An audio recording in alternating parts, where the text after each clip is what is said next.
திருவலங்காடு வடாரண்டேஸ்வர சுவாமி திருக்கோவில் ஆருத்ரா அபிஷேகம் மற்றும் திருவாதிரை திருவிழா ஜனவரி 12ஆம் தேதி நடைபெற உள்ளது.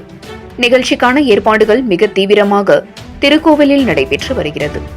திருவள்ளூர் மாவட்டம் திருத்தணி சுப்பிரமணிய சுவாமி திருக்கோவிலுடன் இணைந்த திருவலங்காடு அருள்மிகு வடாரண்டேஸ்வர சுவாமி திருக்கோவில் ரத்தின சபைகளில் முதல் சபை திருக்கோவில் ஆகும். இப்படி பிரசித்தி பெற்ற இந்த திருக்கோவில் ஒவ்வொரு ஆண்டும் மார்கழி மாதம் 28 ஜனவரி 12 அன்று திருக்கோவிலில் திருவாதிரை திருவிழாவாக ஆருத்ரா மகா அபிஷேகம், நடராஜ பெருமானுக்கு 36 வகை அபிஷேகங்கள் இரவு முழுவதும் செய்யப்பட உள்ளது. இந்நிகழ்ச்சியில் கலந்து கொள்வதற்கு தமிழகத்தின் பல்வேறு மாவட்டங்களில் இருந்தும் மற்றும் அண்டை மாநிலமான ஆந்திரா, கர்நாடகா போன்ற பகுதியிலிருந்து ஆயிரக்கணக்கான பக்தர்கள் சுவாமி தரிசனம் செய்ய வருவார்கள்.